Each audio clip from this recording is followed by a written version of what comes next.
ہم نے تو اپنے سرداروں اور بڑوں کا اتباع کیا فَأَضَلُّونَا سَبِيلًا انہوں نے ہمیں گمراہ کر دیا، ہمیں سیدھے راستے سے نہ بھٹکا دیا۔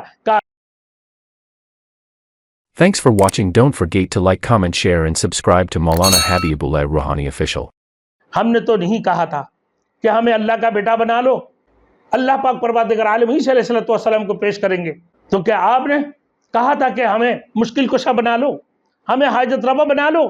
حتیٰ کہ جب حضرت عیسیٰ علیہ السلام سے بھی یہ سوال ہوگا کہ آپ نے لوگوں سے کہا تھا کہ مجھے اور میری ماں کو اللہ بنا لو، الہ بنا لو، تو پھر آپ جواب دیں گے اے مولا کریم یہ کیسے ممکن ہے، اے مولا کریم یہ کیسے ممکن ہے کہ میں کوئی ایسے بات کہوں کہ ما لیس لی بحق، جس کی کہنے کا مجھے کوئی حق نہیں ہے، جس کے کہنے کا مجھے کوئی حق نہیں ہے،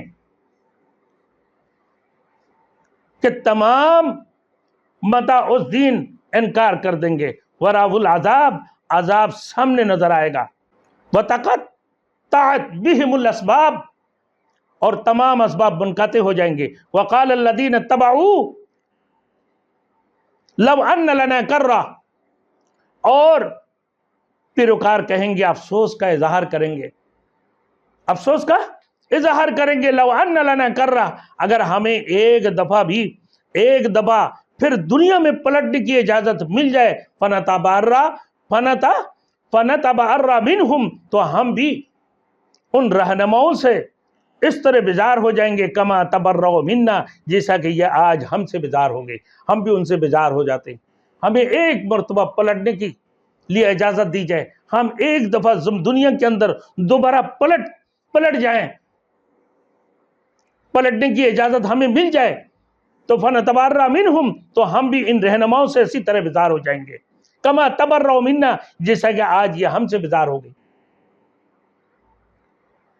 تو میرے دوستوں، یعنی اللہ نے فرمایا اب ہمیں حقیقت حال کا علم ہو گیا، اب اگر یہ ہمیں دنیا میں مل جائے تو ہم ہرگز ان کی تابعداری نہیں کریں گے، اگر دنیا میں یہ ہمیں مل جائے تو ہم ہرگز ان کی تابعداری نہیں کریں گے۔ ایسے ہی لوگوں کی متعلق سورہ احزاب میں آتا ہے کہ یا اللہ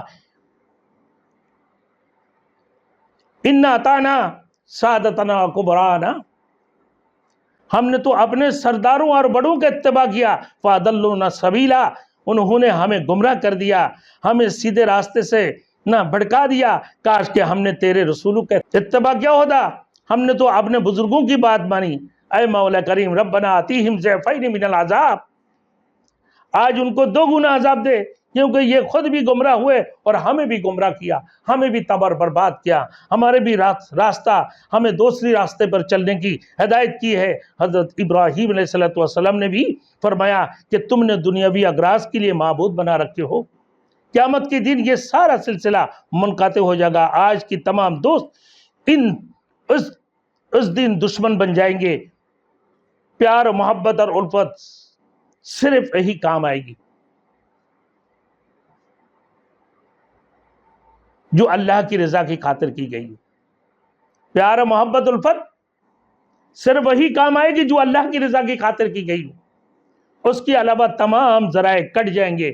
فرمایا کذالک یریہم اللہ اعمالہم حسرات علیہم، اس طرح اللہ تعالیٰ اس کی اعمال کو ان کو حسرات بنا کر دکھائے گا، اور وہاں پر ان کا بیزاری کا اعلان کچھ کام نہ آئے گا، بلکہ ان کی عذاب میں اضافہ ہی اضافہ ہوگا۔ وما ہم بخارجین من النار، ان کے لیے جہنم سے رہائی کی کوئی ضرورت، کوئی صورت نہ ہوگی، وہ ہمیشہ اسی میں چلتے رہیں گے، وہ کبھی جہنم سے نکل نہیں پائیں گے، ہمیشہ اسی جہنم کی آگ پر جلتے رہے گا۔ تو لہٰذا میرے دوستوں، ہمارے معبود حقیقی کون ہے؟ اللہ ہے۔ ہمیں محبت کس سے رکھنا چاہیے؟ اللہ سے۔ کسی سے عداوت بھی ہو تو اللہ کی لیے ہو، محبت بھی ہو اللہ کے لیے ہو، تو ہمارے نظر نیاز بھی کس کے لیے ہو؟ اللہ کے لیے ہو۔ ان صلاتی و نسکی و محیای و مماتی للہ رب العالمین، تو میرے دوستوں عقیدے کو صحیح کرنا چاہیے کہ ہم نفل کس کے لیے کرتے ہیں، تو بولتا ہے اپنے لیے، بھائی سنت کس کے لیے کہ رسول کے لیے، فرض کس کے لیے کہ اللہ کے لیے۔ میرے دوستوں ہم نفل اگر پڑھتے ہیں وہ بھی اللہ کے لیے، سنت بھی پڑھتے ہیں وہ بھی اللہ کے لیے، فرض بھی پڑھتے ہیں وہ بھی اللہ کے لیے، ہمارے جینا بھی اللہ کے لیے، ہمارے مرنا کی اللہ کے لیے، ہمارے بولنا بھی اللہ کے لیے ہے، ہمارے سونا بھی اللہ کے لیے، ہمارے جاگنا بھی اللہ کے لیے ہے۔ میرے دوستو تمام تر چیزیں اللہ کے لیے ہے، سارے کائنات اللہ کے لیے ہے۔ للہ ما فی السماوات و ما فی الارض، آسمان زمین کے اندر جتنی چیزیں، تمام تر چیزیں اللہ کے لیے ہے۔ پورے کائنات کی تمام چیزوں کی مالک وہ اللہ کی ذات ہے۔ تو لہٰذا ہمیں محبت کس سے ہونا چاہیے؟ تمام چیزوں سے زیادہ محبت اللہ سے ہونا چاہیے۔ اللہ کو محبوب بنا لو، تعلق مع اللہ حاصل کر لو، تو پھر تم لوگ کامیاب ہو جاؤ گے، ورنہ ناکام رہو گے۔ اللہ ہمیں عمل کرنے کے توفیق عطا فرمائے۔